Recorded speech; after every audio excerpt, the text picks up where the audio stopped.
গত অনেক দিন ধরে একটি বিষয় নিয়ে অনেক বেশি আলাপ আলোচনা চলছে এবং এই বিষয়টা নিয়ে জল্পনা কল্পনার শেষ নেই বাংলাদেশের সকল ইউটিউবারদের মধ্যে। বাংলাদেশের মধ্যে দক্ষিণ ও মধ্য এশিয়া ভিত্তিক আমেরিকার সহকারী পররাষ্ট্রমন্ত্রী পল কাপুর এই মার্চ মাসের প্রথম সপ্তাহে বাংলাদেশে আসছে। এই বিষয়টা বাংলাদেশে আমেরিকা নিযুক্ত রাষ্ট্রদূত ব্রেন ক্রিস্টেনসন বাংলাদেশে এখন যে নতুন সরকার এসেছে তাদেরকে অবগত করেছে। হঠাৎ করে পল কাপুর তারেক জিয়া প্রধানমন্ত্রী হওয়ার পরে বিএনপি ক্ষমতায় আসার পরে বাংলাদেশে আসা কি কারণ রয়েছে, আজকে এই বিষয়গুলো নিয়ে অনেক গুরুত্বপূর্ণ আলোচনা করব। আশা করছি আপনারা শেষ পর্যন্ত ভিডিওটি দেখবেন, সকল বিষয় ক্লিয়ার হয়ে যাবেন। প্রথমত, বাংলাদেশের মধ্যে যে আমেরিকার স্বার্থ আছে সেটা আমরা সকলেই চোখ বন্ধ করে ভালো করে জানি। এখন আরো ক্লিয়ার হয়ে গিয়েছি যখন দেখতে পেয়েছি পররাষ্ট্রমন্ত্রী হিসেবে টেকনোক্রেট কোটায় রেখে দিয়েছে এই আমাদের ডক্টর সরকারের যিনি নিরাপত্তা উপদেষ্টা ছিলেন খলিল সাহেব, ওনাকে। তার মানে বোঝা গিয়েছে আমেরিকার একজন প্রতিনিধি এই তারেক জিয়া সরকারও রয়ে গিয়েছে। কেন রয়ে গিয়েছে? তার মেইন রিজন হচ্ছে আমেরিকার পারপাস সার্ভ করতে হবে। আমেরিকার একজন যদি লোক এই মন্ত্রণালয়ে না থাকে তাহলে আমেরিকার অনেকগুলো স্বার্থ হাসিল হবে না। এটা হচ্ছে প্রথম কারণ। আর দ্বিতীয় কারণ হচ্ছে পল কাপুর আসার তার মেইন রিজন হচ্ছে বাংলাদেশে এখন গণতান্ত্রিক প্রক্রিয়া হুমকির মুখে আছে। বাংলাদেশে যাতে গণতান্ত্রিক প্রক্রিয়া ফিরে আসে এবং বাংলাদেশ আওয়ামী লীগের উপর যে সকল নিষেধাজ্ঞা আছে কার্যক্রমের সে সকল নিষেধাজ্ঞা তুলে নেওয়ার ব্যাপার আলোচনা হবে এবং বাংলাদেশ আওয়ামী লীগকে রাজনীতিতে ফিরে আনার জন্য ওই সকল বিষয়ে কথা বলা হবে। এখন কেন আমি বলছি এই কথা, তার পিছনে কারণ আছে। কারণ এই পল কাপুর হচ্ছে একজন ভারতীয় বংশোদ্ভূত এবং এই পল কাপুরের সাথে ভারতের প্রধানমন্ত্রী নরেন্দ্র মোদীর সাথে খুবই ভালো সম্পর্ক আছে এবং আমেরিকা এবং ভারত তারা নিজেরা আলাপ আলোচনা করে এই ডিসিশনে এসেছে যে বাংলাদেশের মধ্যে আওয়ামী লীগের রাজনীতিকে ফিরিয়ে আনতে হবে। ফিরিয়ে আনার জন্য এই তারেক জিয়াকে প্রেসার ক্রিয়েট করতে হবে। পল কাপুর এসেই এই বিষয়গুলো আলোচনা করে তারেক জিয়াকে প্রেসার ক্রিয়েট করবে এবং বাংলাদেশের মধ্যে আমেরিকার যে সকল স্বার্থ আছে সে সকল স্বার্থ হাসিলের জন্য আলাপ আলোচনা করবে। তারপরে যখন তারেক জিয়া ভারত সফরে যাবে তখন আবার বাংলাদেশে আওয়ামী লীগের রাজনীতির বিষয় নিয়ে, আওয়ামী লীগ কিভাবে রাজনীতিতে ফিরে আসবে সে সকল বিষয় নিয়েও আরেক দফা আলোচনা হবে। তার মানে এই পল কাপুর বলেন, আমেরিকা বলেন, ভারত বলেন, একটা বিষয় একমত, বাংলাদেশের গণতান্ত্রিক প্রক্রিয়া যেটা হুমকির মুখে আছে আবার গণতান্ত্রিক প্রক্রিয়াকে বাংলাদেশে ফিরিয়ে আনতে হবে এবং সকল দল বাংলাদেশের মধ্যে রাজনীতি করবে এবং আওয়ামী লীগের উপর যে নিষেধাজ্ঞা আছে সেটাও তুলে নেওয়া হবে। আবার পল কাপুর শুধু এই সকল বিষয় আলোচনা জন্য আসবে না, বাংলাদেশের সাথে বাণিজ্যিক চুক্তি, প্রতিরক্ষা ব্যাপার নিয়েও আরো অনেক বিষয় ডিপলি আলোচনা করার জন্য পল কাপুর মার্চ মাসে প্রথমার্ধে বাংলাদেশে আসবে। এটাই হচ্ছে পল কাপুর আসার বাংলাদেশের মেইন এজেন্ডা। কিন্তু এটা একটা গুড সাইন বাংলাদেশ আওয়ামী লীগের জন্য।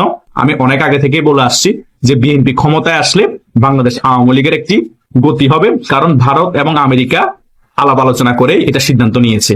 আর আমেরিকা এবং ভারতের গ্রিন সিগন্যালে কিন্তু এই তারেক জিয়া বাংলাদেশে এসেছে এবং ভারত এবং আমেরিকার গ্রিন সিগন্যালে কিন্তু বিএনপি ক্ষমতায় আসতে পেরেছে কোনো জটিলতা ছাড়াই। সে কারণে আমেরিকা কোনো কথা যদি বলে সেটা তারেক জিয়া রাখতে বাধ্য, বিএনপিও যদি কোনো কথা বলে, ভারতও যদি কোনো কথা বলে রাখতে বাধ্য।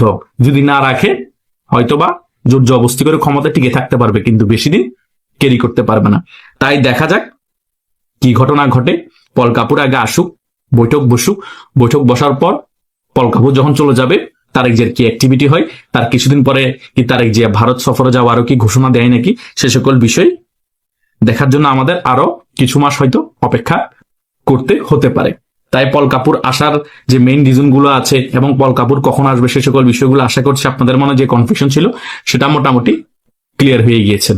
পল কাপুর অনেক আগে থেকে বাংলাদেশে আসবে আসবে শুনতেছি, আরো 6 মাস 1 বছর আগে থেকে, কিছুদিন 10-12 দিন আগেও নিউজ হয়েছে, কিন্তু এখন ফাইনালি ভাবে ক্লিয়ার মার্চ মাসের প্রথমার্ধে তিনি দেশে আসবে এবং তারেক জিয়ার সাথে খুবই গুরুত্বপূর্ণ বৈঠক বসবে। এটাই হচ্ছে শেষ কথা। আশা করছি আপনারা মোটামুটি পল কাপুরের বিষয়টা ক্লিয়ার হতে পেরেছেন। আসসালামু আলাইকুম। পৃথিবীর জয় জয় প্রান্ত থেকে শুনছেন এবং দেখছেন সবাইকে শুভেচ্ছা জানাচ্ছি। আজকে 12 ফেব্রুয়ারি নির্বাচন হয়ে যাওয়ার পরে সারা বাংলাদেশে আওয়ামী লীগের তৃণমূলের নেতাকর্মীরা মাঠের রাজপথের নেতাকর্মীরা, মাঠের নেতাকর্মীরা নিজ নিজ উদ্যোগে তাদের নেতাকর্মীদের নির্দেশে বিভিন্ন জায়গায় বাংলাদেশ আওয়ামী লীগের পার্টি অফিসগুলো খুলছে এবং ওইখানে মিছিল করছে, বঙ্গবন্ধু এবং শেখ হাসিনার ব্যানার সাটিয়ে দেওয়া হচ্ছে। সো যারা এই কাজগুলো করছেন তাদেরকে অসংখ্য ধন্যবাদ জানাচ্ছি, তাদেরকে সালাম জানাই যে আপনারা পার্টির দুর্দিনে, পার্টির এই ক্রান্তিকালে আপনারা এই দুঃসাহসিক কাজগুলো করছেন। সকল অত্যাচার, নির্যাতন এগুলোর বিরুদ্ধে আপনারা প্রতিবাদ জানিয়ে এগুলোকে ভয়ভীতিকে উপেক্ষা করে আপনারা এই দুঃসাহসিক কাজগুলো করছেন। এই জন্য আপনাদেরকে সালাম, আপনাদেরকে অভিবাদন, আপনাদেরকে শ্রদ্ধা জানাচ্ছি। আমি বাংলাদেশ আওয়ামী লীগের সকল নেতাকর্মীদেরকে বলবো, পৃথিবীর যে প্রান্তেই এখন অবস্থান করছেন, আমি তাদেরকে বলবো, আপনাদের কাছে বিনীতভাবে অনুরোধ থাকবে, আপনারা দয়া করে আপনারা নিজেদের তত্ত্বাবধানে দয়া করে বাংলাদেশ আওয়ামী লীগের প্রত্যেকটি কার্যালয়, জেলা উপজেলা থেকে নিয়ে নগর মহানগর প্রত্যেকটি কার্যালয় খুলে দেওয়ার জন্য উদ্যোগ নেন। আপনারা নেতাকর্মীদের সাথে সংযোগ স্থাপন করুন, যোগাযোগ স্থাপন করুন, তাদেরকে নির্দেশনা দেন। যার যার জায়গা থেকে আমি বলবো সর্বোচ্চটা দিয়ে পার্টির কেন্দ্রীয় পার্টির কার্যালয়গুলো খুলে দিয়ে রাজনৈতিক কার্যক্রম পুরোদমে চালু করেন। ইনশাল্লাহ বাংলাদেশ আওয়ামী লীগ রাজপথের দল, রাজপথে অবস্থান নেই, আমাদের রাজপথে সক্ষমতা দেখেই আমাদেরকে প্রমাণ করতে হবে যে আমরা বাংলাদেশে আগামী দিনে কোন দিকে যাচ্ছি। সো আমি সবার কাছে অনুরোধ থাকবে যে কেউ কারোর জন্য বসে থাকবেন না, ঠিক আছে? আজকে প্রথম দিন আপনাদের কাছে বিনীতভাবে অনুরোধ করছি, আপনারা যার যার জায়গা থেকে পার্টির কার্যালয় খুলে আপনারা সবাইকে উৎসাহ দেন। আর আমি বলবো যে আমার যেই পার্টি অফিস খুলবেন, আমাকে যদি আপনারা ভিডিও পাঠান অথবা কোনো বার্তা পাঠান, আমি সেটা প্রচার করব ইনশাল্লাহ। আর আপনারা হচ্ছেন বাংলাদেশের রাজপথ, যারা এই পার্টির দুর্দিনে পার্টির কার্যালয়গুলো খুলে কার্যক্রম পরিচালনা করবেন সকল ভয়ভীতি উপেক্ষা করে, আপনারা বাংলাদেশের রাজপথের রাজা বাদশাহ। সো আপনাদেরকে আমরা সেইভাবেই আমরা ইনশাল্লাহ সম্মান জানাবো, শ্রদ্ধা করব। আপনাদের কাছে বিনীতভাবে অনুরোধ থাকবে যে আপনারা সকল ভয়ভীতিকে উপেক্ষা করে আপনারা পার্টির কার্যালয়গুলো খুলে দেন, আপনারা রাজপথে অবস্থান নিন। আমি আজকে খুব বিনীতভাবে সবার কাছে অনুরোধ জানাচ্ছি। বাট যেসব নেতাকর্মীরা পার্টির কার্যালয় খুলবে, এ দুঃসাহসিক কার্যগুলো করবে, জীবনের ঝুঁকি নিয়ে কাজগুলো করবে, তারা বাংলাদেশের রাজপথে রাজা বাদশাহ হিসেবে উপস্থাপিত হবে এই দেশ ও জাতির কাছে। আবার যারা ব্যর্থ হবে তারা বাংলাদেশের কাপুরুষ, রাজনীতিতে কাপুরুষ হিসাবে পরিচিতি লাভ করবে। তাই সকলকে অনুরোধ করব, যার যার জায়গা থেকে সর্বোচ্চটা দিয়ে পার্টি অফিসগুলো খুলে দেন। রাজপথে ইনশাল্লাহ সদর্পে আওয়ামী লীগ তাদের নিজস্ব ইতিহাস ঐতিহ্যে ফিরে যাবে।